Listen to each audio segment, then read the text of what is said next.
মায়ের কাছে শেষবারের মতো পানি চেয়েছিল মাহিন। চোখ ভরা আতঙ্কে মায়ের দিকে হাত বাড়াতে চেয়েছিল, কিন্তু রেলিংয়ে বাঁধা শরীর পারেনি এক কদমও এগোতে। তার শেষ চাওয়াটুকুও হয়নি পূরণ। এক ফোঁটা পানিও পৌঁছায়নি তার ঠোঁটে। শেষে ভোরের আলো ফুটতেই মানুষ দেখেছিল কাঞ্চননগরের চেঙ্গার ব্রিজে রেলিংয়ের পাশে তার নিথর দেহ পড়ে থাকতে, আর চারপাশ কেঁপে উঠছিল মায়ের বুক ফাটা আর্তনাদে।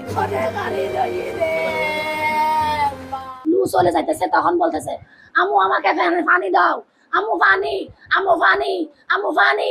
আমি পানি দিতে পারি নাই। রোমান বলতেছে নাটক করতেছিস, আমার ছেলের গাল বেড়া বেড়া তাপড়াচ্ছে। ফটিকছড়ির কাঞ্চননগরের মাত্র সপ্তম শ্রেণীর ছাত্র ছিল মাহিন।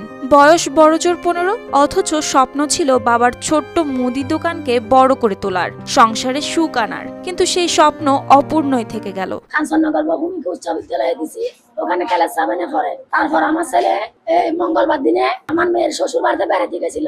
ওইখান থেকে বুধবার দিন সকালে আমাকে বলতেছে বন্ধুদেরকে নিয়ে ঘুরতে যাবে। গেল 2 দিন আগে কক্সবাজার ঘুরতে গিয়েছিল মাহিন আর তার 2 বন্ধু।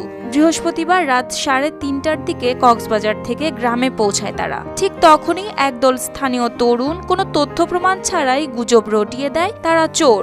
ধাওয়া দিয়ে ধরে ফেলে তাদেরকে। এরপর ব্রিজের রেলিংয়ে বেঁধে বেধড়ক পিটানো হয় 3 জনকে। অসহায় বাবা মা ছেলেকে বাঁচাতে এগিয়ে এলে হামলার শিকার হন তারাও। নির্মম সেই মারধরের মধ্যেই ঘটনাস্থলে নিথর হয়ে যায় মাহিন। ওয়ালটন টেলিভিশন মাত্র 25,490 টাকায় পাচ্ছেন গুগল টিভি। দিনে সকালে বলতেছে আমি আসতে পারতেছি না, আমার জন্য টাকা দাও, 3,000 টাকা দাও। তারপর আমি টাকা 3,000 টাকা নাই, আমি 1,000 টাকা দিছি। তারপর আমার ছেলের বন্ধুদেরকে নিয়ে অক্সিজেন আসছে। অক্সিজেন আর আসার পর রাত 6টা বাজে, জানি না, অনেক রাত হচ্ছে মনে হয়। আমার ছেলে অক্সিজেন থেকে একটা 700 টাকা দিয়ে সিএনজি ভাড়া করে নিয়ে আসছে বাড়িতে। 50 টাকা দিছে সিএনজি আলাকে, বলছে আরো 650 টাকা আমার আম্মুর কাছ থেকে নিয়ে আসি, তুমি এখানে দাঁড়াও। ওই 2 বন্ধু সহ আমার ছেলে বাড়িতে আসতেছে। এখন বাড়ির লোক দেখে চোর বলে আমার ছেলেকে তাড়া করে। তারপর ওইখানে এক ঘরে ছাদে উঠে যায় আমার ছেলে। ওইখান থেকে দৌড়ে আনে আমার ছেলেকে, অনেক মারধর করছে। আমরা অনেক চেষ্টা করছি, চুরানোর জন্য আমাকে দেয় নাই। আমার ছেলেকে 3-5 জনে মিলে হত্যা করছে। এখন চোখের সামনে কেবল ভাসছে অসহায় মা খাদিজার ছেলের জুতা বুকে চেপে ধরে কান্নার দৃশ্য।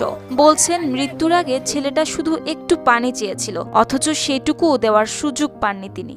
নামাজ পড়তে গেছি, আমার ছেলে ওইখানে চলে আসছে যে আব্বু আমাকে নিয়ে যাচ্ছে, আব্বু আমাকে নিয়ে যাচ্ছে। 2 ডাক দিছে, মারিস না, মারিস না।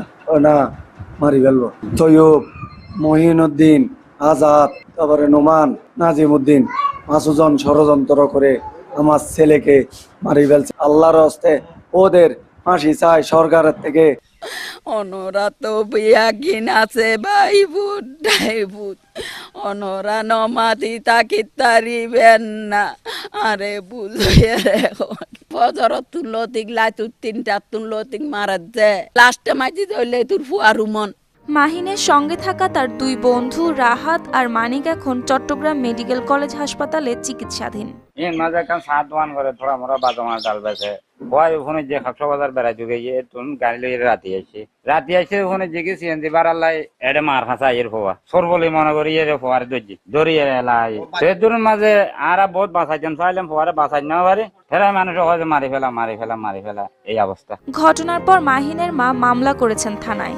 পুলিশও ইতোমধ্যে আটক করেছে 2 জনকে।